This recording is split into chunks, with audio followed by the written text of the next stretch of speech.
ഈശോ മിശിഹായ്ക്ക് സ്തുതിയായിരിക്കട്ടെ. എല്ലാവരെയും പുതിയൊരു ദിവസത്തിലേക്ക് സ്നേഹപൂർവ്വം ക്ഷണിക്കുന്നു. എല്ലാവരും സുഖമായും സന്തോഷമായും ഇരിക്കുന്നുവെന്ന് വിശ്വസിക്കുന്നു. വചനവായനയിൽ പങ്കുചേരുന്ന എല്ലാവരെയും ദൈവം സമൃദ്ധമായി അനുഗ്രഹിക്കട്ടെ. സബ്സ്ക്രൈബ് ചെയ്ത് ലൈക്ക് ചെയ്ത് കാണാൻ ശ്രമിക്കുക. അപ്പോൾ അത് കൂടുതൽ ആളുകളിലേക്ക് എത്തിച്ചേരും. നമ്മളോടൊപ്പം അനേകർ ബൈബിൾ വായനയിൽ പങ്കുചേരാനിടയാകട്ടെ. നമുക്ക് ഇന്നത്തെ വചനഭാഗം ആരംഭിച്ചാലോ?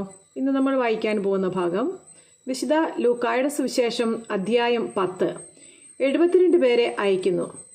അനന്തരം കർത്താവ് വേറെ 72 പേരെ തിരഞ്ഞെടുത്ത് താൻ പോകാനിരിക്കുന്ന എല്ലാ പട്ടണങ്ങളിലേക്കും നാട്ടിൻപുറങ്ങളിലേക്കും 2 പേരായി അവരെ തനിക്ക് മുമ്പേ അയച്ചു. അവൻ അവരോട് പറഞ്ഞു, കൊയ്ത്ത് വളരെ വേലക്കാരോ ചുരുക്കം. അതിനാൽ കൊയ്ത്തിന് വേലക്കാരെ അയക്കാൻ കൊയ്ത്തിൻ്റെ നാഥനോട് നിങ്ങൾ പ്രാർത്ഥിക്കുവിൻ. പോകുവിൻ, ഇതാ ചെന്നായ്ക്കളുടെ ഇടയിലേക്ക് കുഞ്ഞാടുകളെ എന്ന പോലെ ഞാൻ നിങ്ങളെ അയക്കുന്നു. വടിശീലയോ സഞ്ചിയോ ചെരുപ്പോ നിങ്ങൾ കൊണ്ടുപോകരുത്. വഴിയിൽ വെച്ച് ആരെയും നിങ്ങൾ അഭിവാദനം ചെയ്യുകയും വരുത്. നിങ്ങൾ ഏത് വീട്ടിൽ പ്രവേശിച്ചാലും ഈ വീടിന് സമാധാനം എന്ന് ആദ്യമേ ആശംസിക്കണം. സമാധാനത്തിൻ്റെ പുത്രൻ അവിടെയുണ്ടെങ്കിൽ നിങ്ങളുടെ സമാധാനം അവനിൽ കുടികൊള്ളും. ഇല്ലെങ്കിൽ അത് നിങ്ങളിലേക്ക് തിരിച്ചു പോരും. അവരോടൊപ്പം ഭക്ഷിക്കുകയും പാനം ചെയ്യുകയും ചെയ്തുകൊണ്ട് ആ വീട്ടിൽ തന്നെ വസിക്കുവേൻ. വേലക്കാരൻ തൻ്റെ കൂലിക്ക് അർഹനാണല്ലോ. നിങ്ങൾ വീടുതോറും ചുറ്റി നടക്കരുത്.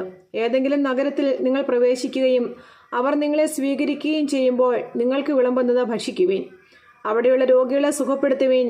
ദേവരാജ്യം നിങ്ങളെ സമീപിച്ചിരിക്കുന്നുവെന്ന് അവരോട് പറയുകയും ചെയ്യുവേൻ.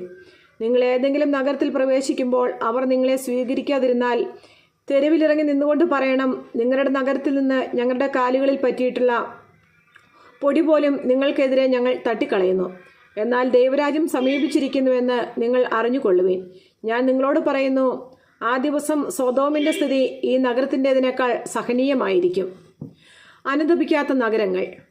കൊറാസീൻ, നിനക്ക് ദുരിതം. ബെത്സൈദ, നിനക്ക് ദുരിതം. നിങ്ങളിൽ നടന്ന അത്ഭുതങ്ങൾ ടയറിലും സീദോനിലും നടന്നിരുന്നുവെങ്കിൽ അവിടുത്തെ ജനങ്ങൾ ചാക്കുടുത്തും ചാരം പൂശിയും പണ്ടേ തന്നെ പശ്ചാത്തപിക്കുമായിരുന്നു. ആകയാൽ വിധി ദിനത്തിൽ ടയറിൻ്റെയും സീദോന്റെയും സ്ഥിതി നിങ്ങളുടേതിനേക്കാൾ സഹനീയമായിരിക്കും. കഫർനാമേ, നീ ആകാശത്തോളം ഉയർത്തപ്പെട്ടിരിക്കുന്നുവെന്നോ, നീ പാതാളത്തോളം താഴ്ത്തപ്പെടും. നിങ്ങളുടെ വാക്ക് കേൾക്കുന്നവൻ എൻ്റെ വാക്ക് കേൾക്കുന്നു. നിങ്ങളെ നിരസിക്കുന്നവൻ എന്നെ നിരസിക്കുന്നു. എന്നെ നിരസിക്കുന്നവനോ എന്നെ അയച്ചവനെ നിരസിക്കുന്നു. 72 പേർ മടങ്ങി വരുന്നു. 72 പേരും സന്തോഷത്തോടെ തിരിച്ചുവന്ന് പറഞ്ഞു, കർത്താവേ, നിന്റെ നാമത്തിൽ പിശാചുകൾ പോലും ഞങ്ങൾക്ക് കീഴ്പ്പെടുന്നു. അവൻ പറഞ്ഞു, സാത്താൻ സ്വർഗത്തിൽ നിന്ന് ഇടിമിന്നൽ പോലെ നിപതിക്കുന്നത് ഞാൻ കണ്ടു. ഇതാ, പാമ്പുകളുടെയും തേളുകളുടെയും ശത്രുവിൻ്റെ സകല ശക്തികളുടെയും മീതെ ചവിട്ടി നടക്കാൻ നിങ്ങൾക്ക് ഞാൻ അധികാരം തന്നിരിക്കുന്നു. ഒന്നും നിങ്ങളെ ഉപദ്രവിക്കുകയില്ല. എന്നാൽ പിശാചുകൾ നിങ്ങൾക്ക് കീഴടങ്ങുന്നു എന്നതിൽ നിങ്ങൾ സന്തോഷിക്കേണ്ട, മറിച്ച് നിങ്ങളുടെ പേരുകൾ സ്വർഗത്തിൽ എഴുതപ്പെട്ടിരിക്കുന്നു എന്നതിൽ സന്തോഷിക്കുവിൻ. യേശു ആത്മാവിൽ ആനന്ദിക്കുന്നു. ആ സമയം തന്നെ പരിശുദ്ധാത്മാവിൽ ആനന്ദിച്ച് അവൻ പറഞ്ഞു, സ്വർഗത്തിൻ്റെയും ഭൂമിയുടെയും കർത്താവായ പിതാവേ, അവിടുത്തെ ഞാൻ സ്തുതിക്കുന്നു. എന്തെന്നാൽ അങ്ങ് ഇവ ജ്ഞാനികളിൽ നിന്നും ബുദ്ധിമാന്മാരിൽ നിന്നും മറച്ചു വയ്ക്കുകയും ശിശുക്കൾക്ക് വെളിപ്പെടുത്തുകയും ചെയ്തു. അതേ പിതാവേ, അതായിരുന്നു അവിടുത്തെ അഭീഷ്ടം.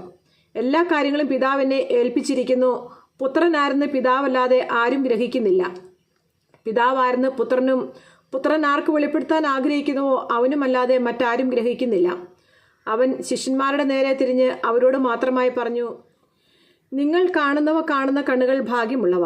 എന്തെന്നാൽ ഞാൻ പറയുന്നു, അനേകം പ്രവാചകന്മാരും രാജാക്കന്മാരും നിങ്ങൾ കാണുന്നവ കാണാൻ ആഗ്രഹിച്ചു, എങ്കിലും കണ്ടില്ല. നിങ്ങൾ കേൾക്കുന്നവ കേൾക്കാൻ ആഗ്രഹിച്ചു, എങ്കിലും കേട്ടില്ല. നല്ല സമറിയാക്കാരൻ്റെ ഉപമ. അപ്പോൾ ഒരു നിയമജ്ഞൻ എഴുന്നേറ്റ് നിന്ന് അവനെ പരീക്ഷിക്കുവാൻ ചോദിച്ചു, ഗുരോ, നിത്യജീവൻ അവകാശമാക്കാൻ ഞാൻ എന്തു ചെയ്യണം? അവൻ ചോദിച്ചു, നിയമത്തിൽ എന്ത് എഴുതിയിരിക്കുന്നു? നീ എന്തു വായിക്കുന്നു?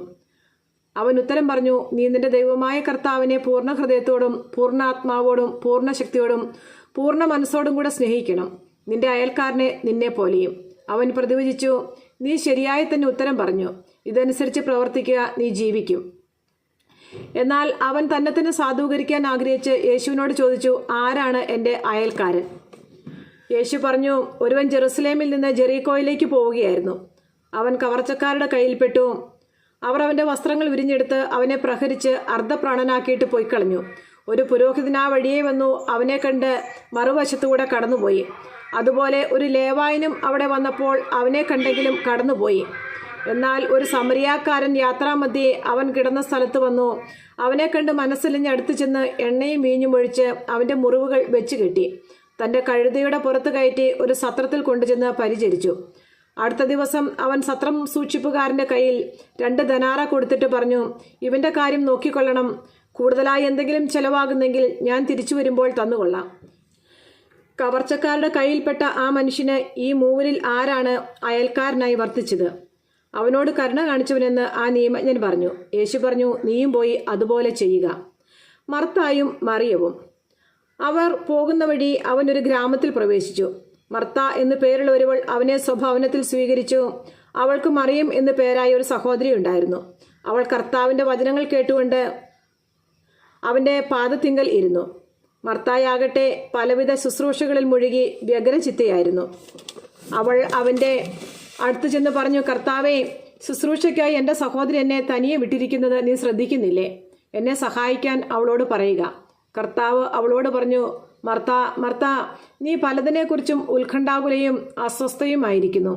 ഒന്ന് മാത്രമേ ആവശ്യമുള്ളൂ. മറിയം നല്ല ഭാഗം തിരഞ്ഞെടുത്തിരിക്കുന്നു, അത് അവളിൽ നിന്ന് എടുക്കപ്പെടുകയില്ല. നമ്മുടെ കർത്താവായ ഈശോ മിശിഹായ്ക്ക് സ്തുതി. സങ്കീർത്തന പുസ്തകത്തിനുള്ള വായന. അധ്യായം 54. ദൈവം എനിക്ക് സഹായം. ദൈവമേ, അങ്ങയുടെ നാമത്താൽ എന്നെ രക്ഷിക്കണമേ. അങ്ങയുടെ ശക്തിയിൽ എനിക്ക് നീതി നടത്തി തരണമേ. ദൈവമേ, എൻ്റെ പ്രാർത്ഥന കേൾക്കണമേ. എൻ്റെ അധരങ്ങളിൽ നിന്ന് ഉതിരുന്ന വാക്കുകൾ ശ്രദ്ധിക്കണമേ. അഹങ്കാരികൾ എന്നെ എതിർക്കുന്നു, നിർദ്ദയർ എന്നെ വേട്ടയാടുന്നു. അവർക്ക് ദൈവചിന്തയില്ല. ഇതാ, ദൈവമാണ് എൻ്റെ സഹായകൻ. കർത്താവാണ് എൻ്റെ ജീവൻ താങ്ങി നിർത്തുന്നവൻ. അവിടുന്ന് എൻ്റെ ശത്രുക്കളോട് തിന്മ കൊണ്ട് പകരം വീട്ടും. അങ്ങയുടെ വിശ്വസ്തതയാൽ അവരെ സംഹരിച്ചു കളയണമേ. ഞാൻ അങ്ങേക്ക് ഹൃദയപൂർവ്വം ബലിയർപ്പിക്കും. കർത്താവേ, അങ്ങയുടെ ശ്രേഷ്ഠമായ നാമത്തിന് ഞാൻ നന്ദി പറയും. അങ്ങനെ എല്ലാ കഷ്ടതകളിൽ നിന്നും മോചിപ്പിച്ചു. ശത്രുക്കളുടെ പരാജയം എൻ്റെ കണ്ണുകൾ കണ്ടു. ദൈവമേ, സ്തുതിനൊക്കെ യോഗ്യമാകുന്നു.